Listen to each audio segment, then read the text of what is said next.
Chester's Way by Kevin Henkes. Chester had his own way of doing things. He always cut his sandwiches diagonally. He always got out of bed on the same side, and he never left the house without double knotting his shoes.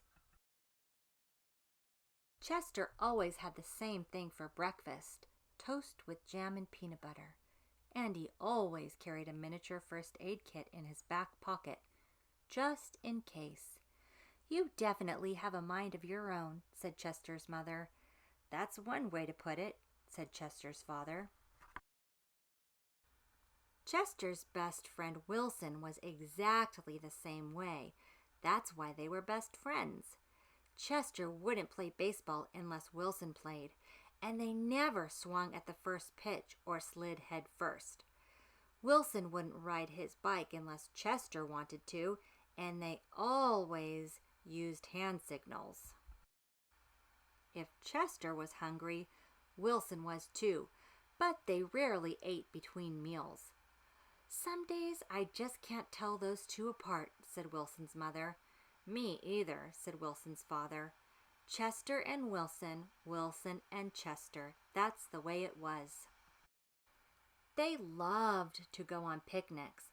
Once, when Wilson accidentally swallowed a watermelon seed and cried because he was afraid that a watermelon plant would grow inside of him, Chester swallowed one too. "Don't worry," said Chester. "Now, if you grow a watermelon plant, I'll grow one too." Chester duplicated his Christmas list every year and gave a copy to Wilson because they always wanted the same things anyway. For Halloween, they always dressed as things that went together: salt and pepper shakers, 2 mittens on a string, ham and eggs. "They really are 2 peas in a pod," said Chester's mother. "Looks like it," said Chester's father. In spring, Chester and Wilson shared the same umbrella. In winter, they never threw snowballs at each other. In fall, they raked leaves together. And in summer, they reminded each other to wear sunscreen so they wouldn't burn. Chester and Wilson, Wilson and Chester. That's the way it was.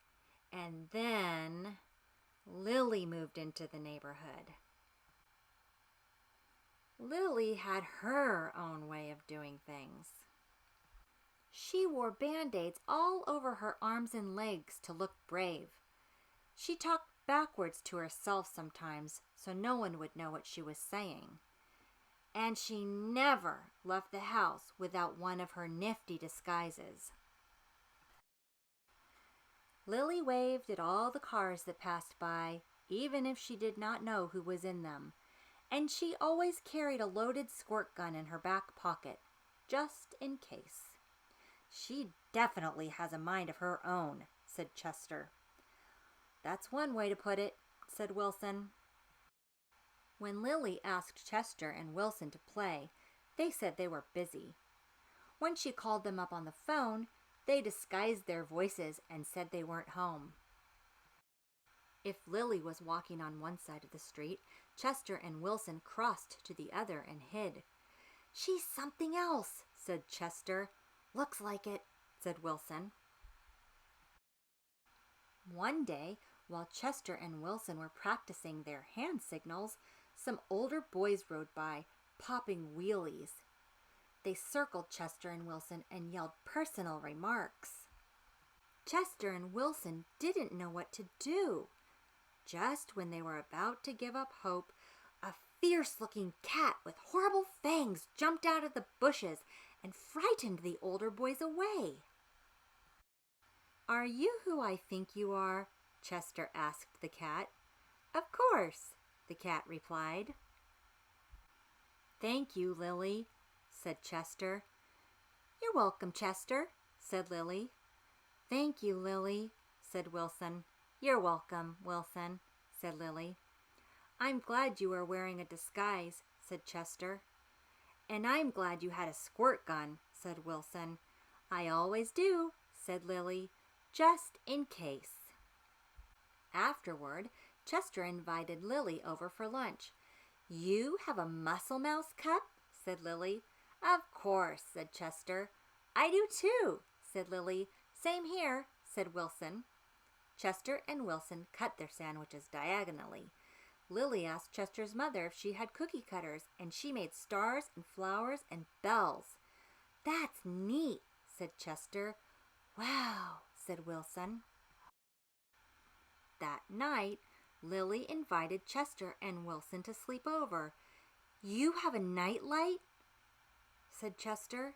"Of course," said Lily. "I do too," said Chester. "Same here," said Wilson. Chester and Wilson wanted toast with jam and peanut butter for breakfast the next morning. "Boring," said Lily. "Try this instead." "This is good," said Chester. "Wow," said Wilson. After that, when Lily asked Chester and Wilson to play, they said yes. When she called them up on the phone, they had pleasant conversations. And if Lily was walking on one side of the street, Chester and Wilson waved and ran to catch up with her. Chester and Wilson taught Lily hand signals, and she taught them how to pop wheelies. Lily taught Chester and Wilson how to talk backwards, and they taught her to double knot her shoes. "Some days I can't tell those three apart," said Lily's mother. "Me either," said Lily's father. Chester and Wilson and Lily, Lily and Wilson and Chester, that's the way it was. For Halloween, they dressed as the Three Blind Mice. For Christmas, Lily gave Chester and Wilson nifty disguises, and they gave her a box of multicolored shoelaces, extra long for double knotting. They loved to go on picnics. When Chester and Wilson told Lily about how they had each swallowed a watermelon seed once, Lily swallowed 3 of them. "I'll grow a watermelon plant for each of us," she said. In spring, Chester and Wilson and Lily shared the same umbrella. In winter, they never threw snowballs at each other. In fall, they raked leaves together. And in summer, they reminded each other to wear sunscreen so they wouldn't burn. Chester and Wilson and Lily, Lily and Wilson and Chester. That's the way it was.